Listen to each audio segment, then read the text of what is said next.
Texas high school football players who hit a referee in a September 4th game at the direction of the team's assistant coach will be eligible to return to the school for the spring semester. The player's lawyer told ESPN's John Barr on Wednesday.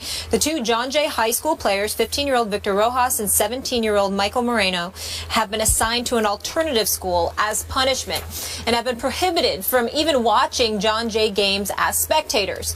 With credit for the time they've already spent at the alternative school, the boys will be eligible to return to John Jay when the semester starts on January 15th. And this just in.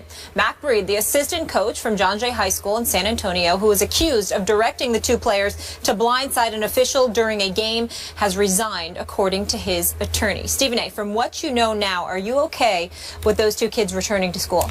I'm okay with them returning to school as long as they were not allowed to play football for the rest of the year, which appears obviously to be the case. They're not going to be allowed to play football for the rest of the year. For this year, obviously, they can return. They're 15 and 17 years of age. They did not kill someone, thank the good Lord. And so as a result of that, you think about America being a land of second chances, understanding that these are kids. You certainly want to punish them because you want to send the message to teenagers that this is not something that is allowed. There will be consequences from your actions, and the earlier you teach children that, the better.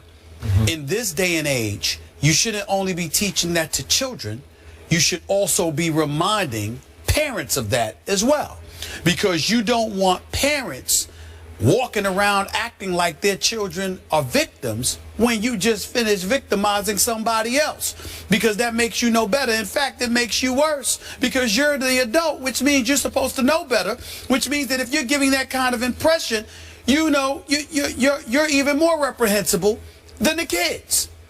But under no circumstances do I believe that the punishment on the part of the kids should exceed that of Mac Breed, the assistant coach, who ultimately told the kids to go after the official. I not only believe he should have resigned, I think he should have been arrested on the spot. You told the kids to go out there and assault an official. That's what you did. They had on helmets, they had on pads, they were behind the official's back, went up to him, one blindsided him, and the other tried to spear him. That is assault. There is no way around it.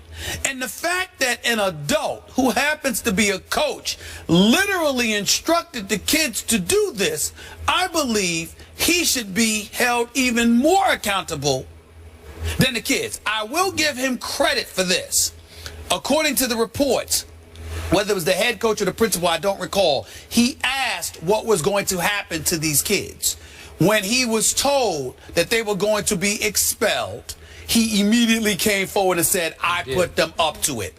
So in that regard, I applaud him from the perspective of he was willing to own up to it rather than throw them to the wolves. I do applaud him for that. The second he realized they were going to get punished for it, he stepped up and said it was me.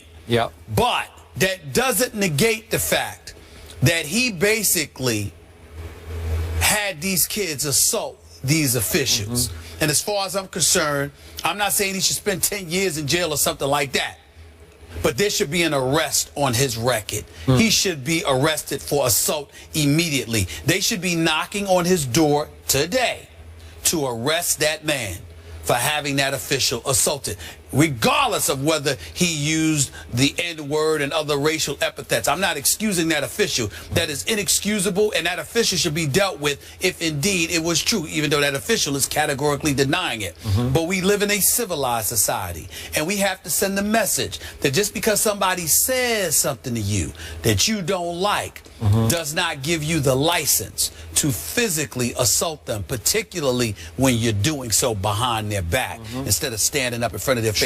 I would have respected the official more had he went on a field and confronted the official himself rather than trying to get the kids to do it.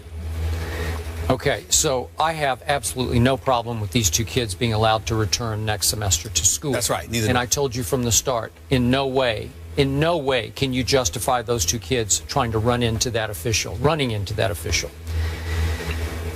But if you'll remember, From the start, I told you when you dug in and said those 2 kids should have been arrested on the spot. There could be extenuating circumstances. Let's see what happened. Let's let it play out a little bit. And now, as you know, and you've turned your focus more to the assistant coach. Okay, but still be clear. I still believe those kids should have been arrested. You do? On the spot. Wow. On the spot. I do I don't not. care. Listen, I think it's important. I think imagery is important. I think it's important for other kids. So you should arrest a 15 and a 17-year-old for following orders from their coach. I believe the kids, the other kids there, should have seen those 2 kids off, being taken away in handcuffs. I don't care if you let the kids out of jail in 2 hours. I think it's important for that imagery to allow kids to see what would have happened, what could happen to you if you engage in violence. Okay. That's what I still stand by that. I think you need to investigate first, find out exactly what just transpired. And again, to your point, big picture now, a number of the players on this team have accused this referee, he's denying all the above, of not only making outrageously bad calls against this the visiting team for the home team, but as you say, of using the N-word against some of these players and some terms that are offensive to Hispanics against some of these players. So we have all kinds of things going on that led or prompted the young assistant coach to order them to take it out on that referee by blindsiding him, running into him. Again, cannot justify that. But again, if you're ordered by your coach, man, I don't think that should result in an arrest. We seem to have a full story here. Yeah. Here's the difference between you and I. I am telling you right now, particularly because of the generation that we're living in, kids are not respecting their elders. They're not respecting authority. Don't even get me started with community and next door neighbors and how you don't have respect for those folks.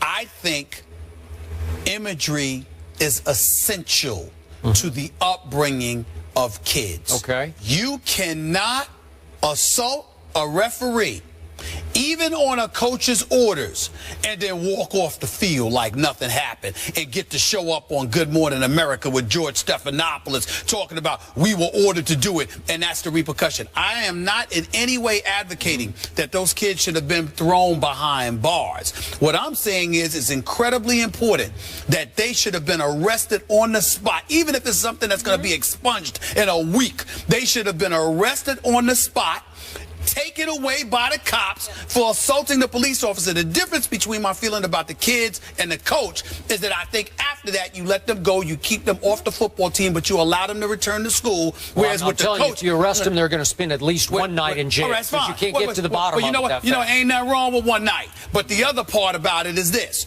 that coach, I think that coach should be arrested. Okay, and treated like an adult who assaulted somebody. But remember, that is the difference. Kids are obeying and following the orders of a coach. One kid didn't, Skip. There were 3 of them that was told. One kid was wise enough. We're only talking about the 2. Well, what I'm saying is one kid was wise enough to know better because of how, I don't know if how he was raised or just his natural intelligence. He was smart enough to know, look, I can't do that. I could get in trouble for that. The other 2 should have been. You're 15 and 17. You're not an adult, but you ain't some toddler. You knew better. You did it anyway. No, you're going to pay a price for that. You're going to pay a price for that. If I had a son and that been my son, I'd have whipped him. I'd have whipped him like he stole something. Okay, well, that's... And I don't even want to tell you what I would have done to the coach for giving him that order. Please. All right, let's leave it there. Drew Brees is banged up and the Saints are off to an 0-2 start, but will they turn it around? That's the discussion coming up.